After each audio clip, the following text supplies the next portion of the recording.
Okay, so good morning. आपण बिटकॉइनच्या चार्टवरती एक नजर मारू तर तुम्हाला दिसेल की एक पॅरल चॅनल बनतोय, राईट. प्राइस ऍक्शनचा खूप सुंदर सेटअप आहे हा.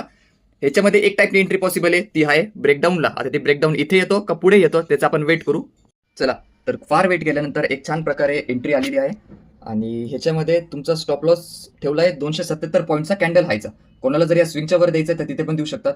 आणि आपला टार्गेट ॲज युजल 1:3. फक्त इथे एक जो सपोर्ट एरिया आढळ हा वाला, इथे जी वीक दिसते ना इथे, तर इथे आल्यानंतर ट्रेलिंग स्टार्ट करू शकतात किंवा इथे आल्यानंतर तुम्हाला तुमचं डिसिजन घ्यावा लागेल. चला, तर आपला ट्रेड अर्ध्या टार्गेट पर्यंत आलेला आहे. अशा वेळेस बरेचसे बिगिनर स्टुडंट्स काय मिस्टेक करतात की चला यार अर्ध्या टार्गेट पर्यंत आलेले, बुक करू, चला सपोर्ट एरियाच्या जवळ रिव्हर्स होऊन जाईल. पण आपण तसं नाही करत.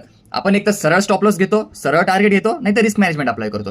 आता या केसमध्ये असा रिस्क मॅनेजमेंट अप्लाय झालेला आहे. मार्केट अर्ध्या टार्गेट पर्यंत आलेले जवळजवळ, मी सरळ माझा स्टॉप लॉस उचलून कॉस्ट टू कॉस्ट लावून दिला. आता हा ट्रेड झाला माझा फ्री. इथून ह्याला रिव्हर्स व्हायचंय तर होऊन जाईल, नाहीतर आपण पूर्ण टार्गेट घेऊनच निघणार इथून.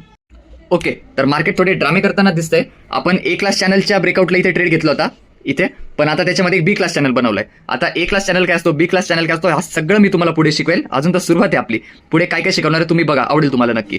तर आता ही कॅन्डल जर ग्रीन क्लोज होऊन जाते तर मी ट्रेडला इथेच एक्झिट करून देईल. का? कारण ह्या चॅनलचा विन रेट तर नाहीये, पण हा आपल्या ट्रेडला नक्की खराब करू शकतो. तर मग जी काय उरलेली क्वांटिटी आहे ती मी कॉस्ट टू कॉस्ट एक्झिट करून टाकेल, जरी कॅन्डल अशीच ग्रीनमध्ये क्लोज होती तर.